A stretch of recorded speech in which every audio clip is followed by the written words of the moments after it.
Hello students. प्रबंध लेखांकन की एक महत्वपूर्ण तकनीक बजटीय नियंत्रण की इस क्लास में आपका स्वागत करता हूं। मैं डॉक्टर तपन कुमार भादविया। बजटीय नियंत्रण को हम समझें उससे पहले बजट और बजटिंग को देखते हैं। बजट क्या होता है? तो बजट एक आने वाली अवधि से संबंधित एक संख्यात्मक पूर्वानुमान है, संख्यात्मक विवरण पत्र है, जिसमें भावी योजनाओं को दर्शाया जाता है और उन्हें अचीव करने का प्रयास संस्था के विभिन्न विभागों और संस्था के द्वारा कुल मिलाकर किया जाता है। जबकि बजटिंग एक प्रक्रिया है जो इस संख्यात्मक विवरण को बनाने से पहले ही प्रारंभ हो जाती है और इस ये जो संख्यात्मक विवरण या बजट है, ये बजटिंग प्रक्रिया का एक अंतिम परिणाम है। तो ये एक प्रोसेस है बजटिंग। और हम बजटीय नियंत्रण की बात करें तो इसमें ये दोनों ही समाहित है, बजट और बजटिंग। लेकिन इसके अलावा इसमें बजटीय नियंत्रण में एक और बात है कि इसमें जो बजट पूर्वानुमान है या बजट में संख्यात्मक विवरण है, उनकी तुलना वास्तविक परिणामों से की जाती है। उत्तरदायित्व तय किए जाते हैं। अगर बजट परिणामों की तुलना में वास्तविक परिणाम कम अचीव किए गए हैं तो उत्तरदायित्व तय किए जाते हैं और विभागों से समय समय पर आवश्यक सूचना प्राप्त करके अगर आवश्यक है किसी घटना या में महत्वपूर्ण परिवर्तन हुआ है, तो स्थायी परिवर्तन हुआ है, तो संशोधित बजट भी तैयार किए जाते हैं ताकि कि कुल मिलाकर संस्था के उद्देश्यों को प्राप्त किया जा सके। तो बजटीय नियंत्रण में परिणामों से तुलना एक महत्वपूर्ण बात है और विभिन्न स्तर पर अगर जरूरत है तो बजटीय प्रक्रिया में भी संशोधित किया जाता है, बजट में भी संशोधन किया जाता है। तो इस प्रकार ये विशेष बातें हैं जो इस प्रारंभ में हमें किसी भी टॉपिक को जानने से पहले उसके संदर्भ में क्या विशेष बातें हैं वो भी जान लेनी चाहिए। इसी के अलावा अगर हम देखें कि बजट और पूर्वानुमान में क्या अंतर है, तो पूर्वानुमान पूर्व के अनुभवों के आधार पर एक अनुमान मात्र है कि पहले अगर ऐसा हुआ तो आने वाले अवधि में ऐसा होना चाहिए, लेकिन वो कोई परिणाम नहीं देता। जबकि बजट में क्या है, लक्ष्य निर्धारित किए जाते हैं। पूर्वानुमान में लक्ष्य निर्धारित नहीं होते, इसमें लक्ष्य निर्धारित किए जाते हैं कि इन लक्ष्यों को प्राप्त किया जाना है विभिन्न विभागों के द्वारा और कुल मिलाकर संस्था के द्वारा, ताकि उद्देश्यों की पूर्ति हो सके। पूर्वानुमान की तुलना वास्तविक समंकों से नहीं होती, जबकि बजट की तुलना वास्तविक समंकों से भी की जाती है और ये तय किया जाता है कि इस आलोच्य अवधि में क्या स्थिति कुल मिला के रही, फेवरेबल और अनफेवरेबल। अब हम बात करें बजटीय नियंत्रण के अगर उद्देश्य की, तो उद्देश्य में बहुत सारी बातें हैं। तो सबसे महत्वपूर्ण बात तो जैसे कि हम अगर बजटीय कंट्रोल जैसे क्या है, एक निष्पादन प्राप्त करने का साधन है ना, किसके मार्फत? बजटिंग के मार्फत, जिसमें क्या किया जाता है, बजट बनाया जाता है। तो बजटीय नियंत्रण के कुछ उद्देश्य हैं, उनको हम इस प्रकार से बोल सकते हैं कि बजटीय कंट्रोल चूंकि समन्वय और नियंत्रण से संबंधित है मुख्यतः, तो इसमें नियोजन का काम होता है। ये नियोजन सामंजस्य बनाए रखना है। साधनों में सामंजस्य, महत्वपूर्ण उद्देश्य की बात करें तो साधनों में सामंजस्य इसका सबसे महत्वपूर्ण उद्देश्य है। उसके बाद में इसमें नियोजन यानी प्लानिंग पार्ट इन्वॉल्व है, समन्वय यानी कोऑर्डिनेशन पार्ट इसमें इन्वॉल्व है। इसी प्रकार से कंट्रोल इंपॉर्टेंट है, नियंत्रण जैसा कि आप इसमें शाब्दिक अर्थ में भी शब्दों में भी देख रहे हैं। इसके अलावा एक जो बहुत महत्वपूर्ण उद्देश्य है उसका ये कि जो अधिकार एवं उत्तरदायित्व का निर्धारण इसके द्वारा किया जाता है कि विभिन्न विभागों के उत्तरदायित्व इसके आधार पर क्या होंगे। कम्युनिकेशन, निर्णयन, प्रशासकीय कार्य में सहायता करना, इसके अलावा लागत में नियंत्रण और कुशलता में वृद्धि, ये महत्वपूर्ण उद्देश्य बजटीय नियंत्रण के हैं। फिर आप देख रहे हैं आवश्यक बातें। तो एक प्रभावशाली बजट नियंत्रण प्रक्रिया स्थापित हो, इसके लिए क्या आवश्यक बातें हैं? तो सबसे पहली बात तो यह है कि सर्वोच्च प्रबंध से इसको समर्थन प्राप्त हो।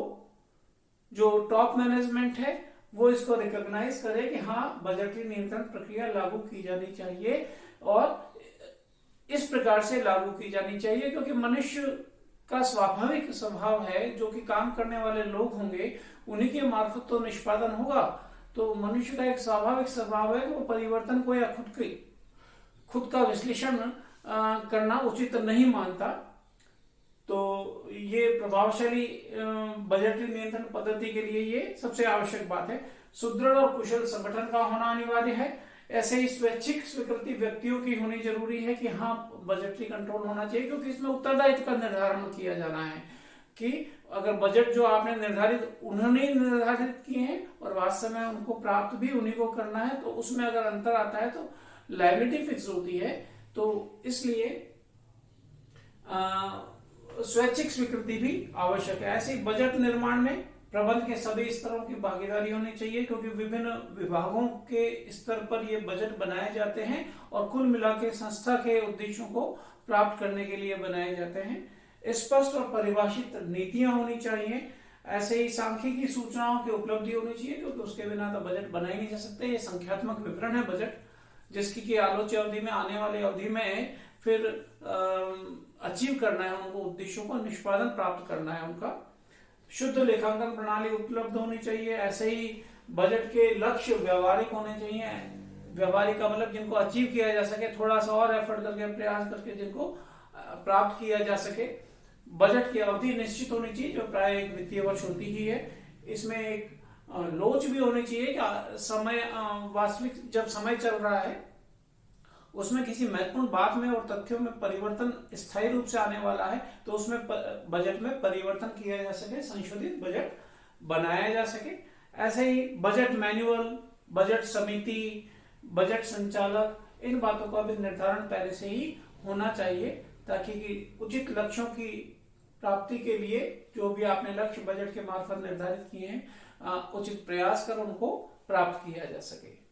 ऐसे ही अगर शून्य आधार बस्टिंग, तो वास्तव में जो शून्य आधार बस्टिंग है, ये गत वर्षों के व्ययों का कोई महत्व इसमें नहीं होता। जीरो बेस बस्टिंग में ZBB गत वर्ष में कितने व्यय गए उसमें उसका कोई महत्व नहीं होता, उसको ध्यान में नहीं रखते। और कोई भी कार्य किसी भी विभाग का या पूरी संस्था का या देश का भी कहे, भारत में भी 1986 के बाद से शून्य आधार बजट बस्टिंग लागू है, ये प्रणाली चालू है। तो किसी भी विभाग के कार्यों को यह मानते हुए प्रारंभ करते हैं कि अगली अवधि का बजट शून्य है, और उस कार्य की जो कार्य है या वो परियोजना है या वो जो क्रिया है, उसके औचित्य को तय किया जाता है कि हाँ, इस कार्य को करने के लिए इस बजट की आवश्यकता है और इस कार्य को करने से ये बातें अचीव की जाएंगी और ये लाभ इसके होंगे। तो बिना औचित्य के बजट का आवंटन उस क्रिया या परियोजना के ऊपर नहीं किया जाता। तो विभागीय लक्ष्य और उद्देश्य निर्धारित होते हैं और उसके आधार पर बजट का एलोकेशन किया जाता है। ऐसे ही कुछ बजट अनुपात होते हैं, क्रियात्मक अनुपात वगैरह, जिनको 3 अनुपात होते हैं परफॉर्मेंस के आधार पर, और उन अनुपातों की गणना करके व्यवसाय की निष्पादन की तुलना की जाती है। इसी प्रकार से एक टॉपिक आप इधर देख रहे हैं, बजटीय नियंत्रण से संबंधित जो बात है उसमें प्रकार भी एक महत्वपूर्ण बात है कि विभिन्न प्रकार के बजट होते हैं। बजटीय नियंत्रण में जो बजट कुछ बनाए जाते हैं वो समय पर आधारित होते हैं, टाइम बेस्ड होते हैं। जैसे दीर्घकालीन 3 से अधिक अवधि के लिए अगर बजट होते हैं तो प्राय वो दीर्घकालीन बजट होते हैं। एक लंबे समय तक अगर व्यवसाय चलेगा तो किन बातों को, किन उद्देश्यों को प्राप्त वो अल्टीमेटली करेगा, प्राय भौतिक मुद्रा के स्थान पर भौतिक आधार पर ये तैयार किए जाते हैं। अल्पकालीन बजट जो प्राय 1 से 3 वर्ष की अवधि में जो भी बातें या लक्ष्य अचीव करने हैं व्यवसाय को, उनको ध्यान में रख के बनाया जाता है। तो दीर्घकालीन का ही एक भाग अल्पकालीन होता है, क्योंकि दीर्घकालीन को वापस विभिन्न भागों में बांटा जाता है। ऐसे ही अल्पकालीन के बाद में चालू बजट, ये भी समय पर आधारित है। प्राय 1 वर्ष से कम अवधि, 1 माह, 2 माह, 3 माह, ऐसी अवधि के लिए ये बजट बनाए जाते हैं, जो वर्तमान समय में चल रहे परिवर्तन, वर्तमान समय में हो रहे परिवर्तनों को ध्यान में रखते हुए लक्ष्य को तय करते हैं। ऐसे ही लोचशीलता के आधार पर बजट बनाए जाते हैं, 2 प्रकार के, स्थिर और लोचशील। स्थिर बजट में केवल स्थिर मदों को ध्यान में रखा जाता है, और ये प्राय तभी उपयोगी होता है जबकि संस्था का जो उत्पादन है वो स्थिर हो, बिक्री है वो स्थिर हो, जो मांग है वो घरेलू मांग हो मेनली, और नियंत्रण हर चीज पे आप रख पा रहे हो, तब ऐसी स्थिति में स्थिर बजट बनाया जाता है। परंतु वर्तमान में गत्यात्मक समय है, परिवर्तनशील समय है, डायनामिक टाइम में ऐसे बजट की जगह पर लोचशील बजट बनाए जाते हैं। लोचशील बजट में स्थिर व्ययों को अलग कर लिया जाता है, अर्ध परिवर्तनशील व्ययों को अलग किया जाता है, और परिवर्तनशील व्ययों को अलग किया जाता है। कि समय पर आधारित है वो स्थिर व्यय हैं, जिनका उत्पादन से कोई, क्रियाशीलता से कोई फर्क नहीं पड़ता, किस लेवल पर व्यवसाय उत्पादन कर रहा है उसका फर्क नहीं पड़ता। अर्ध परिवर्तनशील कुछ निश्चित स्तर तक स्थिर रहते हैं, और उसके बाद में उनमें एक बार तेजी से परिवर्तन आता है, एकदम वृद्धि होती है, फिर वापस कुछ लेवल के लिए वो स्थिर हो जाते हैं। ऐसे वे और परिवर्तनशील उत्पादन करने पर होंगे, उत्पादन बढ़ने पर बढ़ते और उत्पादन घटने पर जो घटते हैं। तो ऐसे व्ययों को, तीनों को अलग अलग करके फिर एक बजट तैयार किया जाता है। ऐसे ही लोचशीलता के आधार पर ये जो बजट है, इसके बाद में आप देखें क्रियाशीलता या एक्टिविटी के आधार पर बजट है। एक्टिविटी के आधार पर जो बजट है उसमें एक मास्टर बजट है, फिर फंक्शनल बजट है ये। तो मास्टर बजट में एक्चुअली 2 प्रकार की अवधारणा है।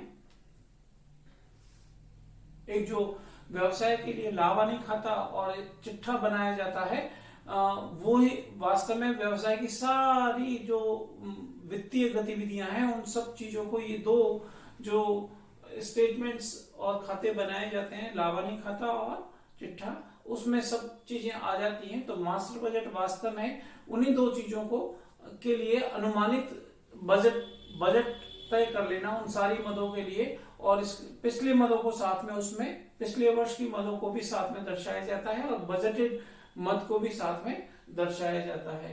एक अवधारणा ये है। और दूसरी जो वास्तव में ज्यादा उपयोगी है कि एक व्यवसाय में विभिन्न प्रकार के विभाग होते हैं, हर विभाग का अपना एक लक्ष्य और उद्देश्य होता है, उसके लिए वो बजट बनाते हैं। तो जैसे उत्पादन विभाग है, परचेज डिपार्टमेंट है, ऐसे स्टोर्स है, ऐसे सेल्स है, तो ये सारे जो विभाग हैं अलग अलग, वो अपने लक्ष्य निर्धारित करते हैं और संस्था के लक्ष्य को प्राप्त करने के लिए कार्य करते हैं। तो उन सारे विभागों की जो बजटेड मदें हैं, उन सारी मदों को समायोजित करके एक बजट बनाया जाता है, जिसको हम मास्टर बजट कहते हैं। फंक्शनल बजट, अभी जैसे मैंने बोला कि विभिन्न प्रकार के विभाग होते हैं, तो वो अपने अपने बजट बनाते हैं, जिसमें विक्रय विभाग अपना बजट बनाता है, उत्पादन विभाग अपना उत्पादन का प्रोडक्शन शेड्यूल बना देता है कि आने वाले समय में इतना बाजार की मांग को ध्यान में रखते हुए, बाजार की मांग को ध्यान में रखते हुए विक्रय बजट बनाया जाता है। ऐसे ही विक्रय के लिए उत्पादन बजट बनाया जाता है कि इतना उत्पादन किया जाएगा, और शेड्यूल अपना बना देते हैं वो। ऐसे ही उत्पादन के आधार पर सामग्री का बजट का निर्धारण होता है, उत्पादन की लागत, प्रशासकीय लागत, विक्रय एवं वितरण व्ययों की लागत, शोध एवं विकास व्ययों की लागत आदि के लागत बजट बनाए जाते हैं। वित्तीय में जो मेनली तो रोकड़ बजट बनाया जाता है, कैश बजट बनाया जाता है। इसके अलावा अगर वित्तीय व्ययों के संबंध में भी बजट बनाया जाता है और वित्तीय आयों के संदर्भ में भी बजट बनाया जाता है। तो इस प्रकार से विभिन्न प्रकार के फंक्शनल बजट ये बनाए जाते हैं। तो बजटीय नियंत्रण में इसका मतलब ये, अगर कुल मिला के अगर इसको मैं संक्षिप्त में बोलूं, तो विभिन्न पूरे संस्था के किसी उद्देश्य को प्राप्त करने के लिए संस्था के जो विभिन्न विभाग हैं वो अपने लक्ष्य निर्धारित करते हैं, संख्यात्मक विवरण यानी बजट बनाते हैं, व्यवहारिक परिस्थितियों को ध्यान में रख के उपयुक्त आधार पर बजट तैयार कर लिए जाते हैं और विभाग के द्वारा उन बजट को आने वाले अवधि में प्राप्त करने का प्रयास किया जाता है और संस्था के प्रबंधकों के द्वारा फिर तुलना की जाती है कि जो बजट अनुमान लगाए गए थे और वास्तविक परिणाम आए हैं उनमें क्या अंतर है और उसके आधार पर उत्तरदायित्व निर्धारित किए जाते हैं कि इस विभाग में ये अच्छे या ये कम अच्छे कार्य किए गए जिनमें आने वाले समय में और सुधार किए जाने की संभावना है। तो इस प्रकार से कुल मिला के संस्था के उद्देश्यों की प्राप्ति के लिए बजटीय नियंत्रण, बजटीय कंट्रोल सिस्टम एस्टेब्लिश किया जाता है। धन्यवाद।